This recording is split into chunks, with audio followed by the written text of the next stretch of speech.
တယ်လားပြီ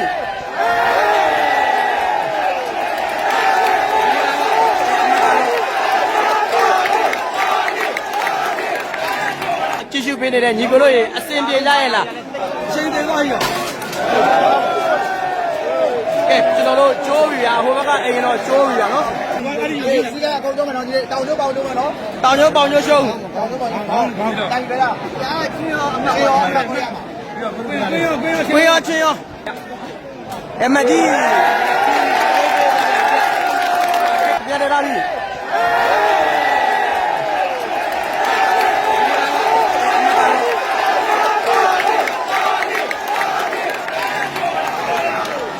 ကဲအာတစားပဲထိုးပြီးဖြုတ်တာပဲ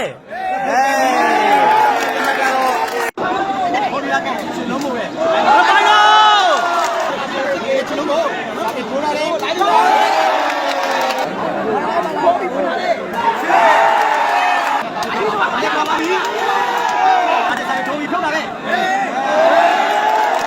လုံးမို့ကြလာတယ်ပိုက်ပေါ်လာတယ်ခွာပြီးမိမိတက်မိတယ်စိတ်လေး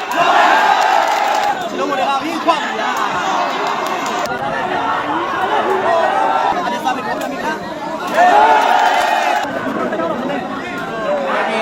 းနော်အိမ်ကျုံလားမပြီးရင်ကျုံလားဆိုတာကြည့်ရမယ်နော်ကဲပွဲစမယ်ဗျာနော်ဟိုဒီထိုးလာပြီချလုံးမို့ဂျက်လီကောင်းတယ်ညီငယ်လေးဂျက်လီချလုံးမို့ရဲ့ဂျက်လီရဲ့အတွဲတိုင်းကတော့အင်တန်မှာကဲချလုံးမို့ညီငယ်လေးစာပေထိုးမယ်စာပေထိုးရတယ်ပုတ်ရတယ်မချော်ခဲ့ဘူးဗျာကဲကျွန်တော်ကလက်အောပါအဲ့ဒီစာပေထိုးမယ်ဗျာနော်မကြီးခေါင်းလေးနဲ့ထန်တာလေကောင်းတယ်ဗျာ3ယောက်တွဲရတယ်ညီးတယ်ဗျာနော်3ယောက်တွဲတယ်ညီးတယ်ကဲကျွန်တော်တို့ကတော့တမုတ်ဆိုးပါပြီဗျာနော်ရွာပါပဲဗျာ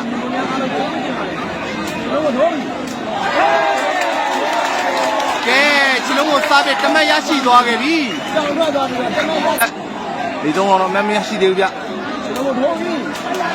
နောက်တစ်တမက်ချစ်သူလမ်းကြပဲဗျာချစ်သူလမ်းကြထဲမှာပဲနောက်တဲ့တမတ်ထည့်ရမှာကြီးနော်ဒီတော့လိုင်းကြပါဘူးပူလို့လားအေးနောက်တဲ့တမတ်ထည့်ကြဆက်ရအောင်လည်းကြာနော်ဆိုရင်တော့ကျွန်တော်တို့ဒီလိုမျိုးစားပေးတွေကတော့အကေလုံးလုံးနေခဲ့ပြီဗျာ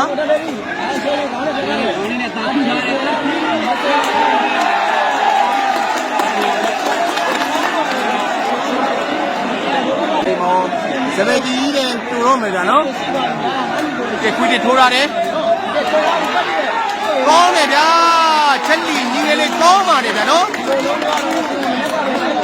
ညီငယ်ချစ်တဲ့ညီငယ်လေးချစ်လုံးမို့ရဲ့စားပစ်ကိုကြည့်ရမယ်ဗျာနော်ထိုးရတယ်ချိန်လေးဘောထောက်ရတယ်အတိတင်ရတယ်ချိန်လေးပဲမိသွားပြီချက်လီကဲမိသွားပြီဗျာကောင်းပါတယ်ဗျာနော်ချက်လီရဲ့အနေငယ်လေးမှားရမှုကြောင့်ရရှိလာမယ့်အခွင့်3ရ3မှာပါဗျာမကြည့်ပါဘူးလုံးမတော်ရတယ်ကဲပွဲရတော့အချိန်နေပဲဗျာနော်တကယ်ကိုအချိန်နေပဲဗျာ3ရပါဗျာနော်လုံးပရတယ်အသေးကောက်သွားပြီဗျာဒီမိသွားပြီနှလုံးကင်နေထားတယ်ရှိန်လေးကဲမိသွားပြီမကြည့်10ထောက်တွေကတော့10တောက်နေတဲ့အတိုင်းပဲဗျာနော်ဂျယ်လီ10ရင်းတွေကတော့ရင်တစ်ထိတ်ထိတ်ပဲဗျာနော်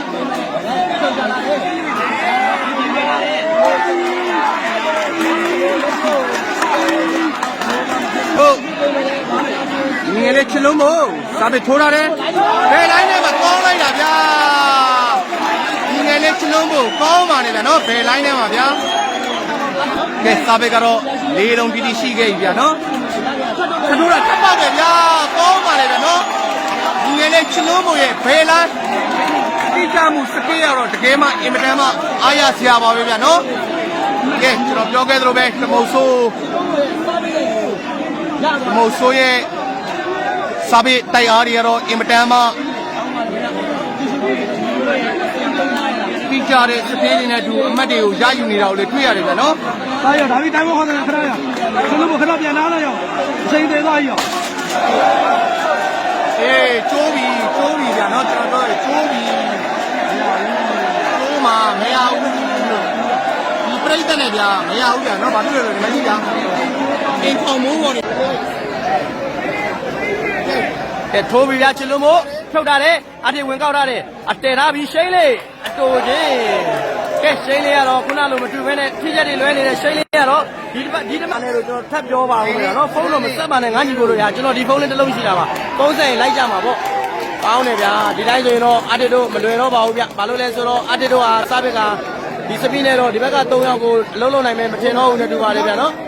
အောက်ကတောက်ကလေးကိုမထိပါနဲ့ညီကိုတို့ရေရက်ဆက်တဲ့ပြေးတက်ကတော့ဒီတကားတော့ညီကိုတို့ရေအကောင်းဆုံးမတင်ဆက်နိုင်ဘူးဗျာနော်ကျွန်တော်တို့သိခံပြီးတော့ကြည့်ပေးပါတေရာပြီးရှိန်လေးအောက်မလေးကန်ကောင်းလို့ဗျာကျွန်တော်တို့ရှိန်လေးရဲ့ကန်ကြီးရရက်ဆက်လာ ਈ လားဗျာအမကတော့3ည6မှတ်3ညနဲ့ဘာမှမဆိုဖြစ်နိုင်ပါသေးတယ်အတေရေစူးစမ်းထားပါနော်ကဲအားရစူးစမ်းထားပါ6မှတ်3မှတ်ဆိုတဲ့အမတ်ကအမတ်မဟုတ်ဘူးနော်အဲ့မကြီးထွက်သွားပြီးလေးတဲ့ကဲအားရပထမဆုံးတမတ်ကိုတော့ခက်ကြီးရဲ့ညာချေခွေးတွေကနေပြီးတော့တာတာယာယာလိမ့်ပြီးတော့ရှာသွားတာကိုတွေ့ရပါတယ်ဗျာနော်အားရပြိတ္တတွေကတော့တမတ်ရလိုက်တဲ့အခါမှာတက်ခဲနဲ့ပဲအားပေးလိုက်ရတယ်ဗျာနော်အမတ်ကတော့တမတ်6မှတ်တမတ်ဗျာအားရကတမတ်ပါကဲအားရစားဘက်ကတော့ပိုက်တိုးပြန်ပါပြီဗျာနော်ကဲအားရပိုက်တိုးသွားပြီဗျာကဲချလုံးမို့စားပြီးထိုးမှဖြစ်ပါတယ်အမက်ကတော့6မှတ်တမက်နဲ့ချလုံးမို့ကနေပြီးတော့ဥဆောင်နေတယ်ဗျာနော်ကဲချလုံးမို့စားပြီးထိုးမယ်ထိုးပြီဗျာအတစ်ညာနဲ့ပန်းသွားပြီတည်ရတဲ့နှိမ့်တိုလေးသိပြီပေါ့ဗျာကောင်းပါလေဗျာကဲပထမပိုင်း6မှတ်မှာအနေငယ်ကြောင်ပျောက်သွားသလိုဖြစ်ပြီးတော့အမက်တွေဇက်တိုက်ပေးလိုက်ရတဲ့အတစ်ကတော့ချလုံးမို့ရဲ့စားပြီးကိုဖတ်တက်သွားပြီလို့ပြောရမယ်နဲ့တူတယ်ဗျာနော်အမက်ကတော့တမက်6မှတ်နဲ့အတစ်စားပြီးထိုးမှဖြစ်ပါတယ်ဗျာနော်ကဲပြိတ္တတွေတိုးနေပြီဖမ်းပါပြန်ပြီမကြီးတယ်ရတယ်ဘလို့ဆယ်မလဲဗျာဒီလိုလုံးမျိုးကတော့ဆယ်ဖို့ဆိုတာမဖြစ်နိုင်ဘူးဗျာနော်မကြီးရဲ့တင်ချင်းဟာပိုက်ပေါ်မှာပြိတ္တတွေရတယ်ဗျာရက်ဆက်တယ်ဟုတ်တယ်တိုင်းကျွေကျွန်တော်လည်းသေးပါပြီဗျာနောက်မှကျွန်တော်တို့တော့ဟုတ်တာကျွန်တော်တို့ကြည့်ရှုပေးနေတဲ့ဝါသနာချင်း 7.5k မင်္ဂလာပါကျွန်တော် 10k ပြည့်လို့ရှိရင်တော့ကျွန်တော်တို့ 10k ပြည့်ပါဟုတ်ကဲ့ဖမ်းတာပြန်ပြီဗျာကောင်းပါလေအုတ်ကြီးအော်ကြီးနည်းနည်းတော့ထိုင်ပေးပါဦးအော်ကြီးနည်းနည်းတော့ထိုင်ပေးပါဦးကဲရှေ့ကနည်းနည်းလေးထိုင်ပေးပါဦးဗျာဟိတ်တဲ့နည်းနည်းထိုင်ပေးပါဦးမကဘလို့ရောက်ဝိုင်းရောဒီချောင်းကြီးကဗမာနဲ့ကျုပ်ကိုရှုပ်နေတယ်ဗျာကဲကျွန်တော်ဖုန်းစီကိုကျွန်တော်ရောက်ဖို့တော်တော်လေးကြိုးစားနေရတော့ဖုန်းကိုတက်ထောင်ထားရတာဗျာနေရမရဘူးဗျကဲတွေ့သားပြီတေရာပြီဘလို့ဆယ်မလဲဗျာကဲကျွန်တော်တို့ရာခိုင်လုံးကတော့80 30လောက်ဖြစ်သွားပြီဘာလို့လဲဆိုတော့အတစ်ဆိုတဲ့နာမည်တစ်လုံးနဲ့ဘလို့ရုံးလဲတာကြည့်ရမှာပွဲအနေထားရဆိုရင်တော့ပွဲက80 30ဖြစ်သွားပြီเนาะကျွန်တော်တို့အနေထားကတော့တမုံဆိုးကစီးသွားပြီဗျာเนาะကဲထိုးပြီးရချလုံးမို့ပဲဒိုင်းကောင်းပါလေဗျာချလုံးမို့ရဲ့စားပစ်တွေကတော့ကျွန်တော်တို့အတစ်စီပဲဇက်တိုက်ယူနေတာကိုတွေ့ရတယ်ဗျာเนาะ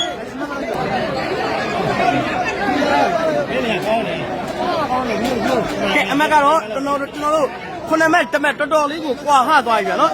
ကျွန်တော်နဲ့ဖုန်းနဲ့တော်တော်လေးဝေးရနော်ပြေးတက်ကြမှာဖုန်းတောင်ပြီးတော့ကျွန်တော်မှဖုန်းစီကိုလဲပြီးရှေ့ပြီးတော့မိအောင်ပြောနေရတယ်ဗျကန်ချတယ်ဗျာကဲအတစ်ကတော့အတစ်ဆိုတဲ့နာမည်တစ်လုံးကလည်းအလကားရထားတာမဟုတ်တဲ့အတွက်တမုတ်ဆိုးအနေနဲ့တော့ပေါ့လို့မရဘူးဗျာနော်ပေါ့တာနဲ့အငိုက်မိသွားမယ်ဗျာနော်အမက်ကတော့10မှတ်9မှတ်နဲ့အတစ်ဆိုတဲ့နာမည်တစ်လုံးနဲ့ဘယ်လိုဆက်ပြီးတော့ရုံးလဲဆိုတာကျွန်တော်ကြည့်ကြရအောင်ဗျာနော်ဂျယ်လီဖန်တာပြီချလုံးမို့တေထားတယ်ဘလို့ဆယ်မလဲဗျာကောင်းလုံးပါတယ်ဗျာနော်ဂျယ်လီကျွန်တော်တို့ဘက်ကလုံးဝကိုအခက်အခဲမရှိဖမ်းနေတာကိုတွေ့ရတယ်ကဲ 8k ပြည့်သွားပြီ 8k မင်္ဂလာပါဗျာ 10k ပြည့်လို့ပြမယ်ဗျာဘေးကကျွန်တော်ဆွေးချောင်းမင်းသားကကိုမဲကြီးလို့ပြမှာပါ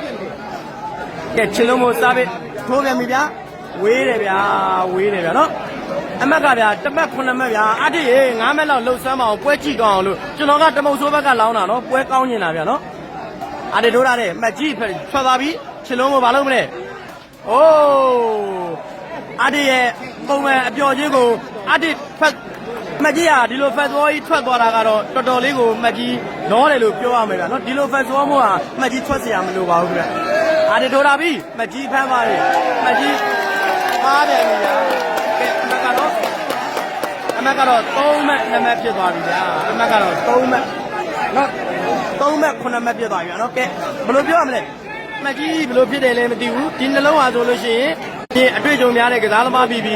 တို့ရဲ့ခြေခွန်းတွေကိုအตาရလှိမ့်ချပြီးတော့ရှာလိုက်တာဖြစ်ပါတယ်အားဒီဆက်ထိုးပြန်ပြီ မှတ်ကြီးပေါင်လေးနဲ့ဖန်တာပြီးချလုံးမိုတိုးလာပြီးဂျက်လီပုတ်ချတယ်ဗျာကောင်းပါလေဗျာအားတွေကတော့အခုချိန်ကြီးသူ့ရဲ့စားပစ်တွေကဒုံးမြန်စားပစ်တွေကအခုချိန်ကြီးကျွန်တော်တို့မတွေ့ရသေးဘူးဗျာနော်တစ်ချိန်ရဆိုရင်အားတွေကသူ့ရဲ့စားပစ်တွေကအင်မတန်မှကိုပြင်းတာဗျာအခုကတော့လုံးဝကိုမပြင်းဘူးဗျာနော်ကဲချလုံးမိုထိုးတာတဲ့ကဲအားတရားဆိုလို့ရှိရင်သူ့ရဲ့ line ကိုပိတ်ထားတဲ့အချိန်မှာချလုံးမိုကတော့အငိုက်ဖမ်းပြီးတော့အားတရဲ့အလေတက်တဲ့ဟိုပဲထိုးချပလိုက်ပြန်ပါပြီဗျာ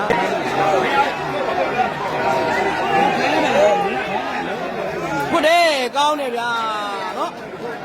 ကျွန်တော်တို့ဒီညီကိုတို့လိုက်တဲ့ကြည့်ရတယ်လို့တော့မသိမ်းလို့ရမယ်ကျွန်တော်ခံစားလို့ကိုမရဘူးဗျာနော်ဖန်တာပြီးချလုံးမိုတည်ထားတယ်ကျွန်တော်တို့ဒီလုံးတော့ကိုယ့်ရဲ့နောက်မှာဝေးသွားတာကိုတွေ့ရတယ်ဗျာနော်ဂျယ်လီကတော့မမားနေတဲ့ဒီလိုမားတယ်လို့ပဲပြောရမလားချလုံးမိုမားတယ်ပြောရမလားဗျာနော်ဒီလိုသူကန်ချသွားတယ်ဗျာနော်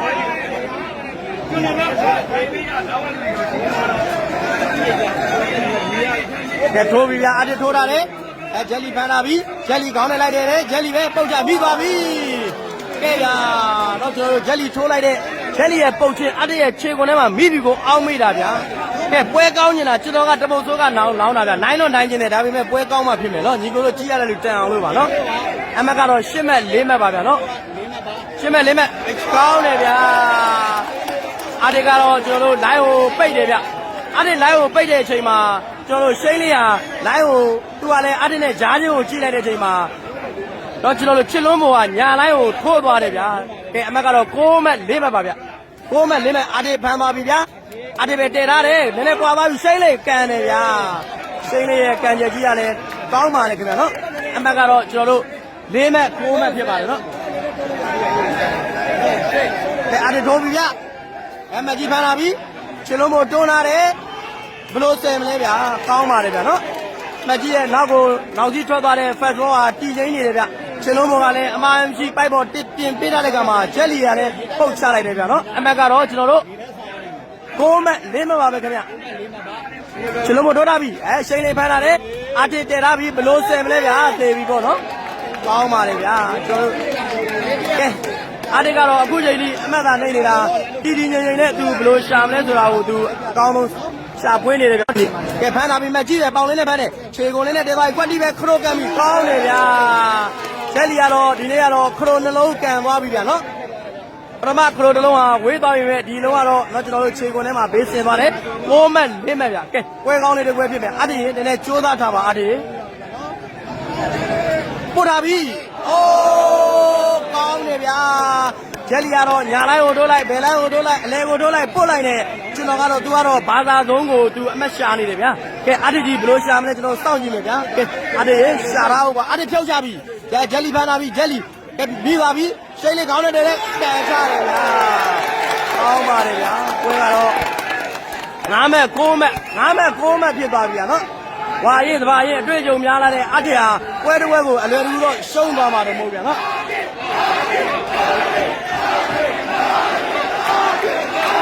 ကဲတကယ်လို့ကတော့အထက်ဆိုတဲ့အတန်ဟာစက်သိန်းသားစရာကောင်းအောင်စူးစူးညံညံနဲ့ကျွန်တော်တို့ဝိုင်းပြီးတော့အားပေးနေရတာကိုတွေ့ရတယ်ဗျာကဲကျွန်တော်တို့ကြောက်ချာခက်တဲ့ဝိုင်းနဲ့မတိုးနဲ့ဗျာအဲ့လိုနော်မကြီးမြောက်ပြလာတဲ့ခလီကောင်းပါလေဗျာဘယ်လိုဖြစ်သွားမှန်းတော့မသိလိုက်ဗျာကျွန်တော်ဝိုင်းတုံးနေရတော့ကဟုတ်အမလေးပွဲလေးမြန်ပြီးမှပဲဗျာကျွန်တော်ပို့တာပြန်ပြီအော်ဒီလုံးချလိုက်တော့ပေးရမှာဗျာနော်အမတ်တောင်ဘယ်တော့ရောက်သွားပြီလဲမသိဘူးစိတ်ကြီးညစ်တာဗျာကဲညီကိုတို့ရေတနေ့လေးတော့တရားနဲ့တရားအဆင်ပြေလေးအားပေးကြပါဦးမြတ်ကဲအားတဲ့စားပြီးထိုးမယ်ဗျာနော်ထိုးပြီဂျယ်လီကောင်းနဲ့ဖမ်းသွားပြီမကြီးကောင်းနဲ့တဲတယ်ခွာပြီမိတယ်ဘလို့အိုးကောင်းလိုက်တဲ့အထက်ရဲ့ဂျယ်လီရဲ့ပုတ်ချင်းကိုတော့နေရာယူမှန်ကန်နဲ့အထက်ဟာခြေပြားနဲ့ညှိပြီးတော့နောက်တစ်လုံးခြေပြားနဲ့ခတ်တဲ့နေရာမှာတော့ဘေးထွက်သွားတယ်ဗျာနော်အမကတော့9-5ပါခင်ဗျာနော်6မှတ်5မှတ်ပါချလုံးမထိုးထားပြီမှတ်အထက်ဖမ်းလာတယ်ဘလို့စင်မလဲဗျာတေးရောအမိတယ်အပြန်မိတယ်အိုးကောင်းတယ်ဗျာချင်းလေးရဲ့ကန်ချင်းကိုတော့ခြေထောက်သေးသေးလေးနဲ့ကြီးငိန်လာတဲ့မှတ်ကြီးကတော့ဘလိတ်တက်ပြီးတော့ဖမ်းထားတာကိုကျွန်တော်တို့ဂျယ်လီရဲ့ညာလိုင်းကိုထွက်သွားတယ်ဗျာက ကဲအမတ်ကတော့ကျွန်တော်တို့9မှတ်9မှတ်နဲ့အောက်မှာဖြစ်ပါတယ်အမတ်ကြီး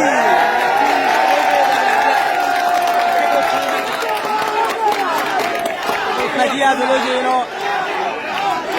အားတရဲ့စာပေကိုလွန့်ပလိုက်တာကိုတွေ့ရပြန်ပါတယ်ခင်ဗျာနော်ဖတ်တော်ရိုတိတိတာတာဘေးထွက်သွားပြန်ပါဗျာ6မှတ်9မှတ်ဗျာနော်အမတ်ကတော့တပြေးပြေးညှိလာပြီဗျာနော်အတစ်ဆိုတဲ့နာမည်တစ်လုံးကလည်းလကားရခဲ့တာမဟုတ်ဘူးမကြီးဖမ်းလာတယ်ကျွန်တော်တို့ရတယ်ပြန်လာပြီ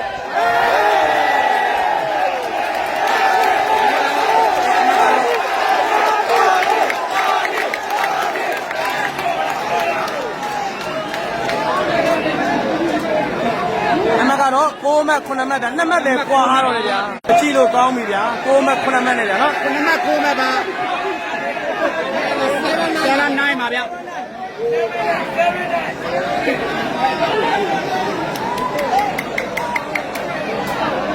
မကြီးဖမ်းပါပြီချလုံးမို့တက်ထားတယ်အတစ်ခွာကောင်းတယ်ဗျာဂျက်လီကတော့ဒီလုံးအားပါခွတယ်ဗျာနော်ကျွန်တော်အတွေ့အကြုံရင်းကျလာတဲ့အတစ်ကတော့နေရာရောက်ခဲ့ပြီမဲ့လေစပီးကမြန်တဲ့ပေါင်ကြားကထွက်သွားပြီးတော့အမတ်ကတော့6မှတ်9မှတ်ပါခင်ဗျာအောင်တယ်ဒီပွဲလေးပြီးတော့စိတ်ုံတက်မယ်တော်ကြီးချလုံးမို့ထိုးထားတယ်ရှိန်လေးဟေးဗျာကျွန်တော်တို့ရှိန်လေးစီကိုချလုံးမို့ဟာစားပြီးလက်ထိုးခဲ့တယ်ဗျာနော်ထိုးခဲ့တဲ့နေရာမှာရှိန်လေးစီကနေပြီးတော့ခေါင်းပေါ်နဲ့တက်မှတ်ပေးလိုက်ရတဲ့10မှတ်9မှတ်ဖြစ်သွားပြီဗျာနော်ဟွာဟာသွားတာတန်းကေပြည့်ပြီဗျာအင်ကြီးချွတ်တော်မယ်ဗျာနော်တန်းကေပြည့်ပြီတန်း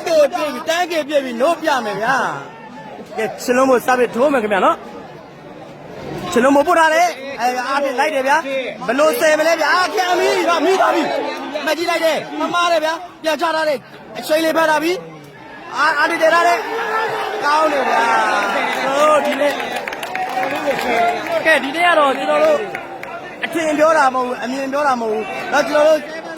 မက်ကြီးတော့ကြောင်ပြောက်နေမက်ကြီးကတော့တပည့်လေးပါကျိုးလာတော့ပါမက်ကြီးဒီလိုမဖြစ်ရဘူးနော်ကဲဂျယ်လီဖမ်းလာပြီကဲချလုံးမို့တယ်ထားတယ်ခွာပြီဗျာဂျယ်လီရဲ့ခွာခြင်းတွေကတော့ပိုက်တန်းပေါ်မှာကွက်တိဗျာကဲအမတ်ကတော့10မှတ်9မှတ်နဲ့ချလုံးကိုဘလို့ရုံးမယ်ကျွန်တော်တို့ကြည့်မယ်ဗျာနော်ချစ်လွန်းဖို့နာမည်တစ်လုံးကတော့လကားရခဲ့တာမဟုတ်ဘူးနော်ကဲချစ်လွန်းဖို့ထိုးပြီဗျာစားပဲပါအားတိကောင်းတယ်ဗျာနဲ့နည်းနည်းကွာပါပြီကောင်းတယ်ဗျာတော့စိမ့်လေးကတော့ဒီလုံးကိုလေဘယ်တိုင်းမှာနေရာတိတိကျကျကန်ခဲ့တယ်ဗျာ3ယောက်ကအလဲမှာပိတ်ဆဲနေတဲ့နေရာမှာဘယ်တိုင်းကိုကန်ချသွားတဲ့စိမ့်လေးကောင်းပါတယ်ဗျာအမတ်ကတော့9မှတ်10မှတ်နဲ့အတစ်စားပြီးထိုးမယ်ဗျာနော်ဂျယ်လီဖမ်းလာတယ်ချစ်လုံးမို့တယ်လာပြီပုတ်တယ်ဗျာအတစ်ရဲ့ပါရမီဂျယ်လီရဲ့နေရာတွေကိုမှန်ကန်တော့လိုက်ပြီးတော့ဆယ်နိုင်တယ်ဗျာမတက်မဲ့တာမတက်နေတာနော်ညီကိုတို့ရေပွဲကောင်းပါလေဗျာနော်အမတ်ကတော့ကျွန်တော်တို့10မှတ်9မှတ်ပါခင်ဗျချိန်လေးကဲ7မှတ်9မှတ်နဲ့ကျွန်တော်တို့ချစ်လုံးမို့စပစ်ထိုးမှာဖြစ်ပါတယ်ချစ်လုံးမို့ပို့ထားတယ်အထစ်လိုက်တာပြီအထစ်ပဲတည်ထားတယ်ဘယ်လိုဆယ်မလဲဗျာကောင်းပါတယ်ဗျာအတစ်ကတော့ရက်ဆက်ပါတယ်ဗျာနော်သူများတွေပြောတယ်အတစ်ကတော့လေးသွားပြီပုတ်ချင်းနေမလိုက်နိုင်တော့ဘူးဆိုတဲ့စကားကြီးကတော့ပြောင်းပြန်ဖြစ်သွားပြီဗျာနော်တကယ်လိုက်နိုင်ပါသေးတယ်အတစ်နော်ပုတ်ချင်းတွေရောဖမ်းချင်းတွေရောကောင်းနေသေးတာကိုတွေ့ရတယ်ဗျအမတ်ကတော့9မှတ်7မှတ်ပါပဲဖြုတ်ချသွားပြီဂျယ်လီအမတ်ကတော့အောက်ကလိုက်တိုက်တယ်ဗျာသွားပြန်ပြီဗျရဲပါမင်းခိုင်းနေအားတော့မင်းတို့ဟိုဟောတိုင်းတားတယ်ဗျာနော်သူတို့လည်းဒုက္ခမသေးလာပါဘူးဗျကဲတော်တော်လေးဝေးသွားတာကိုတွေ့ရတယ်ဗျာနော်အားဘက်ကိုအားနဲ့အင်းနဲ့မြိုက်ဖက်နဲ့ပုံမှန်လေးနဲ့ပဲရိုက်ပြီးတော့ရှားနေတာကိုတွေ့ရတယ်ဗျာနော်ကဲချစ်လုံးမို့စားပဲထိုးမယ်ဗျာအမတ်ကတော့7မှတ်8မှတ်ပါဗျာချစ်လုံးမို့က7မှတ်အားတစ်က8မှတ်ပါခင်ဗျထိုးပြီးကဲဓာကြီးကြီးဗျာနော်ချစ်လုံးမို့ကဆိုလို့ရှိရင်တော့တဘာရင်ဝါရင်အတစ်ကိုတော့မျက်စိလဲအောင်ထိုးနိုင်ခဲ့ပြီဗျာအတစ်ရဆိုလို့ရှိရင်လိုင်းကိုပြစ်ကတ်တယ်ဗျာချစ်လုံးမို့ကလိုင်းကိုပြပြီးတော့အလဲကိုထိုးချသွားတာချစ်လုံးမို့တကယ်ကောင်းပါလေအမတ်ကတော့12မှတ်8မှတ်ပါခင်ဗျကောင်းတယ်ဗျတော့ဒီလုံးတော့ချစ်လုံးမို့ကဘယ်လိုင်းကိုပြပြီးတော့ဘယ်လိုင်းကိုထိုးတယ်အတစ်ကလည်းဘယ်လိုင်းကို ready ရောက်နေတယ်ဗျာနော်တကယ်လည်းဝင်ရင်လည်းမရနိုင်ဘူးဗျာအတစ်ကနေရာရောက်ပြီးသားဖြစ်ပါတယ်ကဲအတစ်ဘလို့ရှာမလဲကြည့်မယ်ဗျာအတစ်ရှာထားပြီးထိုးပြီးပေါင်မကြီးပေါင်လေးနဲ့ဖတ်ထားတယ်ခေါ်ထားပြီးဘလို့ဆင်မလဲဗျာအော်ဂျယ်လီရဲ့ပုတ်ချင်းတွေကတော့ဒီနေ့ဟာခြေပွဲတကာပွဲဆော့လာတဲ့နေရာမှာနေရာယူမှန်ကန်လာတဲ့အတစ်နဲ့ရှိန်လေးရဲ့ခြေကုန်လေးတော့ထိပြီးတော့မတက်ဘူးဖြစ်နေတယ်ဗျာနော်ကဲချစ်လုံးမို့ဘလို့ရှာမလဲကျွန်တော်တို့ကြည့်ရအောင်ဗျာနော်ဘလို့ရှာမလဲကဲချစ်လုံးမို့ထိုးပြီးဂျားချင်းရှိန်လေးထွက်သွားပြီ သူပါသူပဲလိုက်တယ်လေအေးဟို ကိုတင်ကိုတက်နောက်တစ်မှပေးနေရပြန်ပြီဗျ ကဲရှိန်လေးစီကနေပဲဖက်ဆိုဟာနောက်တစ်ပတ်ရိုင်ထွက်သွားပြီးတော့12မှတ်12ဟောင်းလို့လား73မှတ်ရောက်သေးပါဘူး တော့တိုင်းလား 73မှတ်10မှတ်ဖြစ်သွားပြီဗျာနော်ကဲဒီတမက်ရရင်တော့ထမင်းသားလက်မှတ်ရတော့မယ်ဗျာကဲရှိန်လေးဖန်တာတဲ့အထစ်လိုက်တယ်ထားတယ်ဘလို့ဆယ်မလဲဗျာမိသေးတယ်ဗျာဒါကိုနော်ကဲကျွန်တော်တို့ 10မှတ်73မှတ်ပါ ကြောက်စရာကြီးဗျာမကြီးရလဲပြန်လဲကောင်းမွန်လာပြီဖြစ်တဲ့အတွက်ကြောင့်မလို့เนาะကျွန်တော်တို့ကြောက်စရာကြီးပါပဲဗျာเนาะကြည့်ကြည့်ရှုပေးနေတဲ့ဝါသာရှင်တန်းကေဒီလိုလို့ရေကျေးဇူးထူးတင်ရှိပါလေဗျာเนาะမကြီးစင်ပါပြီဂျယ်လီတိုက်ပေါ်ရောက်ပါပြီကောင်းလိုက်တာဗျာเนาะမကြီးရဲ့ဖက်တော်ပေးတဲ့ပေါ်ရောက်သွားတာကိုဂျယ်လီဟာဆိုလို့ရှိရင်တော့ခေါင်းလေးဆက်ပြီးတော့တင်လိုက်တာပိုက်ပေါ်မှာတကယ်အမခမ်းပါပဲကောင်းလိုက်တာဗျာအမကတော့ကျွန်တော်တို့73မှတ်8မှတ်ပါပဲဗျာเนาะ 10မှတ်ပါငါး ကဲ မှတ်ပြက်နေ ရှင်လုံးကိုဘယ်ဟိုမာယာများမလဲကြည့်မယ်ဗျာเนาะထိုးပြီပုတ်တယ်ကောင်းပါလေဗျာနော် ကိုကိုဆင်းနေရတယ် ကဲကျွန်တော်တို့ရဲ့ပုတ်ချင်းအားဆိုလို့ရှိရင်ပိုက်တန်းပေါ်မှာလိမ့်ငါနဲ့ဒီဘက်ကိုကျသွားပြီးတော့တမက်ရသွားတယ်ဗျာတကောင်းလိုက်တာဗျာနော် တရားလေဒီမလောက်ကိုရောကိုကောင်းတ ကဲ ယ် ကျွန်တော်တို့စားပြီးထိုးမယ်ဗျာအမကတော့ဟုတ်ရောက်သွားပြီဗျာနော်ထိုးပြီစိန်လေးဖန်လာတယ် ဒါလေးဖန်လာတယ် အာတေတယ်လာပြီကန်ချတယ်ကောင်းပါတယ်ဗျာကောင်းပါတယ်ဗျာနော်ကဲအမကတော့ကျွန်တော်တို့အိတ်ဟုတ်ဖြစ်သွားပါပြီအမကတော့10မှတ်ဟုတ်ဗျာနော်ကဲကျွန်တော်တို့အတစ်ဘယ်လိုရှာမလဲကျွန်တော်တို့ကြည့်မယ်ဗျာကဲအတစ်စူးစမ်းတာပါအောင်အတစ်ဖြုတ်ပြန်ပြီဂျယ်လီကိုအောင်ကောက်တယ်ပြတ်သွားပြီအတစ်ရဲ့ဖြုတ်ချင်းဘယ်လိုဆယ်မလဲဗျာကောင်းလိုက်တာနော်ကဲ10မှတ်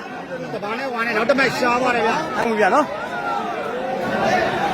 ကဲအာတစ်စားပဲထိုးပြီးဖြုတ်တာပဲဒီမှာကတော့ဆယ်နဲ့ဆယ်လေးပဲဖြစ်သွားပြီဗျနော်ကဲပွဲကတော့ကြည့်ကောင်းနေတာဗျဘယ်သူပဲနိုင်ကျွန်တော်တို့ကတမုံစိုးကလောင်းနေဆိုရင်ပဲပွဲကောင်းတစ်ပွဲတော့ဖြစ်ချင်ပါတယ်ဗျနော်ကဲတမုံစိုးကတော့ဖြုတ်ချင်းတိုင်းကိုလေထွက်နေတာကိုတွေ့ရတယ်ဗျအာတစ်ထိုးပြီးဂျယ်လီကောင်းလေးနဲ့ဖမ်းလာတယ်ချလုံးမို့တယ်ထားတယ်ပိုက်ပေါ်မှာပဲခွာပြီးမိပြီးပြန်ပြီးတယ်ရှိတ်လေးခွာဖို့တယ်ကဲကောင်းဘူးလားဗျာဒီအလုံးနော်အတစ်ကတော့အမတ်ဘလောက်ပဲနေနေတီတီငိမ့်ငိမ့်နဲ့တကယ်ကိုအတစ်ဆိုတဲ့နာမည်တစ်လုံးနဲ့လိုက်အောင်တီတီငိမ့်ငိမ့်နဲ့ကစားနေတာတော့တွေ့ရတယ်ဗျာနော်အမတ်ကတော့17မှတ်14မှတ်ဗျာပွဲကောင်းတစ်ပွဲဖြစ်ဖို့ပဲလိုအပ်တယ်ဗျာနော်ကျွန်တော်တို့ပွဲကောင်းတစ်ပွဲတော့ဖြစ်ပြီဗျာအတစ်ဖြုတ်ပြန်ပြီဂျယ်လီလိုက်ကောက်ထားပြီချလုံးမို့တယ်ထားပြီခွာပြီဗျာဟောကျွန်တော်တို့ဒီလုံးကိုတော့အတစ်ကနေရာယူတော့မမှန်ကန်ခဲ့ဘူးဗျာနော်ဟိုဘက်ကမမှန်ကန်ဘူးဆိုတာလေရှိတ်လေးဘက်ကိုလှည့်ပြီးတော့ပုတ်ချသွားလို့ဗျာနော်အတစ်ဘက်လာပုတ်ပြီဆိုရင်ဒီလုံးမိသွားနိုင်သေးတယ်ဗျာအမတ်ကတော့14မှတ်ဘယ်လောက်တော့မသိဘူးဗျ14မှတ်17မှတ်ပါခင်ဗျာနော်ကဲကြည့်ရှုပေးနေတဲ့တန်းကေတော်ညီကိုများမင်္ဂလာပါဗျအတေးကောင်းတယ်ဗျာရှိန်လေးကမ်းပြီကောင်းတယ်ဗျာရှိန်လေးရဲ့ကန်ကြီးအားဆိုလို့ရှိရင်ခြေလုံးမို့ရဲ့ညာခြေကိုထိပြီးတော့ဒီဘက်ပေါင်ကိုထိသွားတဲ့အတွက်ဒိုင်ကနေပြီးတော့ကယ်ရီဖမ်းထားတဲ့အတွက်ကြောင့်မို့အတစ်တို့ service ထိုးရမယ်ဗျာနော်ကဲအတစ်ချိုးသားပါတယ်အတစ်နိုင်ရမည်လေကဲကျွန်တော်ပြောလိုက်ပါပြီဗျာနော်ကဲအတစ် service ထိုးပြန်ပြီဗျာ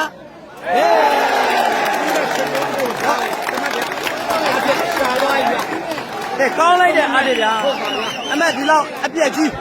ဒီလောက်ပြက်နေတဲ့အမတ်ကြီးကိုအတစ်ဟာတီတီငိမ့်ငိမ့်နဲ့အေးသေးသေးဖြတ်တန်းနေတာကတော့တကယ်ကိုကစားသမားကောင်းတစ်ယောက်လို့ကျွန်တော်တို့ပြောရမှာပေါ့ဗျာနော်လုံးဝဒေါင်းနဲ့လွတ်လို့မရတော့ဘူးကျွန်တော်တို့လည်းအကုန်လုံးလက်နဲ့ကန်ရပြီကဲကောင်းပါလေဗျာခဏနည်းနည်းလောက်တော့6ပြီးတော့6တက်ပြီးတာလို့အမလေး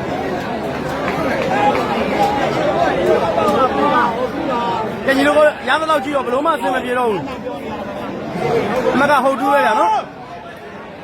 ကဲချလုံးမစားပြီးစမ်းလာတာဖြစ်တယ်အမကတော့ဟုတ်တူးပါပဲဗျာနော်ရှေ့ကကျွန်တော်တို့အတုတ်ကလည်းထိုင်လို့မရတော့အတုတ်ကမတက်ရနေဗျာထိုင်ခိုင်းလို့လည်းမရတော့ဘူးဗျာနော်ကဲထိုးပြီးချလုံးမို့ဖန်လာပြီတည်ထားတယ်ကြံသွားပြီအောင်းပါလေဗျာနော်ဆွေးအားရချလုံးနေလေးကိုတော့ရှိန်လေးဟာဖြတ်ပြီးတော့ကန်ချထားခဲ့တယ်ဗျကောင်းပါလေဗျာနော်အမတ်ကတော့12မှတ်14မှတ်ဗျာနော်တော့မက်ကကိုရဲလို့မရဘူးအမလေးမကြီးပန်းပါပြီမကြီးတည်ထားတယ်ဂျယ်လီကောင်းပါလေဗျာနော်ကျွန်တော်တို့အတ္တရဲ့ခြေကုန်ပေါ်ကနေပဲဂျယ်လီရဲ့ပုတ်ချစ်ဟာဘေးကိုဆင်ထွက်သွားတာကိုတွေ့ရတယ်ဗျာအမတ်ကတော့14မှတ်12မှတ်ပါပဲခင်ဗျထမင်းသားလက်မှတ်ရလာတဲ့တပုတ်ဆိုးသင်းနေတဲ့အတ္တတို့ကိုအခွင့်အရေးပေးဦးမလားထားခဲ့မလားဆိုတော့ကျွန်တော်တို့စောင့်ကြည့်ရမယ်ဗျာနော်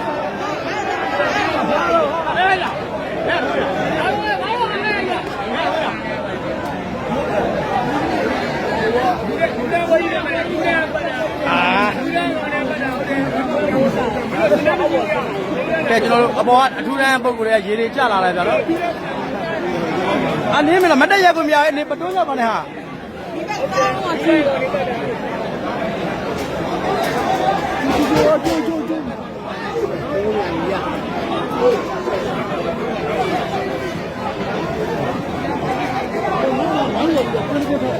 ဟာမရပါဘူးကွာနောက်ကညီလေးတားမတော့မှလည်းဒီက like ဖုန်းကြိုက်တာလို့ကျွန်တော်တက်တော့ရက်လို့မရဘူးဗျာတော့1000ကြီးအေးဆိုင်မို့နေတာတည်းမတက်ရက်စရာကိုမရှိဘူးဆိုင်လို့မရတော့ပါရဲ့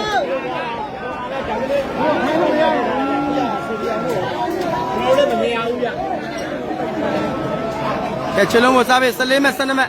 ကဲချလုံးမို့ရဲ့စားပေးကဂျားချင်းတစ်လုံးပေါက်တယ်ဗျာမြန်ပြီးပါမှာပဲဗျာပွဲမကောင်းကျွန်တော်တို့မရတော့ဘူးဗျတကယ်ကိုမြန်ပြီးဖို့လိုအပ်နေပြီဗျာနော်အမကတော့ကျွန်တော်15မဲ့12မဲ့ပါခင်ဗျာနော်